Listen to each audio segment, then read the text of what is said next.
Kristen Jacobson. Hey everyone, I'm Kristen, the anxiety therapist, and today I want to talk about defense mechanisms. I had previously done a video about defense mechanisms, but it was more of an overview and a little bit more generalized. So today I want to dig in a little bit deeper and talk about the three different types of defense mechanisms. You can kind of think of them as the trio of shields. A lot of times when we think about defense mechanisms, we think about them as being maladaptive or unproductive, and while a lot of them are, that's not necessarily the case. So just wanted to share a little bit more information about the three types of defense mechanisms, which are mature, neurotic, and immature. This is actually the first video in a three-part series where I go a little bit more deeply into each category. To start with, we have mature defense mechanisms, and these are going to be, just what the name implied, more mature. So they'll be reflective of a higher emotional intelligence, and you can kind of think of them as like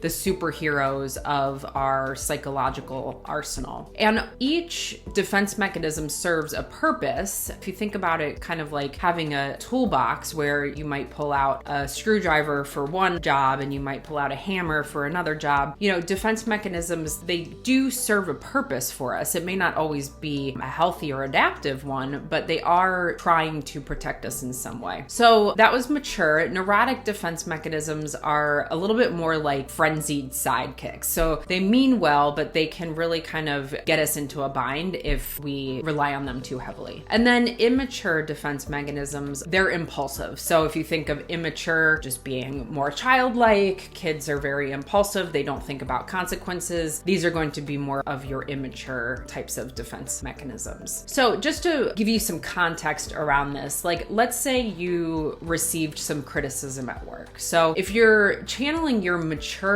defense mechanisms, you might crack a joke about it to lighten the mood, or you might take that as constructive feedback and pour your energy into improving, kind of turning a negative situation into a positive. If neurotic defense mechanisms are at play, you might find yourself either insisting that the criticism was unfounded or twisting the logic in some way to kind of protect your ego, or you might stuff or bury the hurt deep down, pretending like it never actually happened. And then if we're in the immature defense mechanism state, then we might catch ourselves blaming a colleague for the mishap or kind of stomping off in a huff, like again, reverting to kind of very childlike and less sophisticated ways of handling that stress. So now that I've given you kind of an overview of the three categories, I want to focus in on the first of the three in this video, and that's mature defense mechanisms. These are sort of like our wise mentors in our stories. They guide us through life's up and downs using humor, creativity, perspective, things that really help to keep us grounded and resilient. So three of the heavy hitters in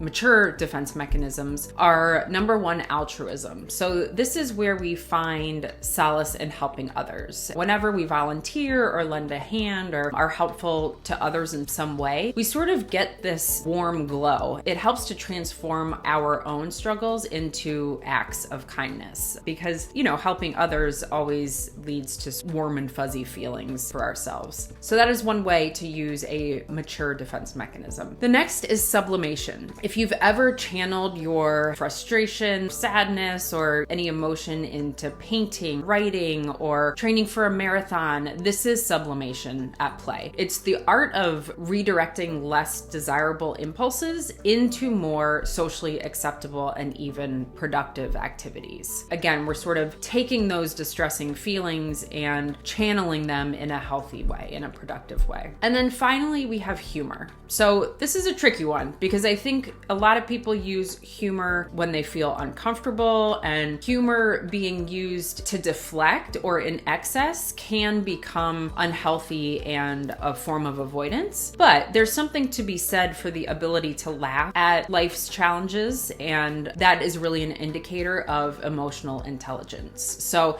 if we kind of see that adversity and are able to lighten the burden for ourselves by utilizing humor in some capacity, then it makes it much more adaptive. Again, going back to the work example, let's say that you're dealing with a particularly challenging project at work. So instead of succumbing to the stress, you might decide to just have some lighthearted banter with your coworkers. And in turn, this sort of eases the tension and fosters a more positive environment. So this is an example of humor in action where the mature defense mechanism not only benefits you, but also those around you.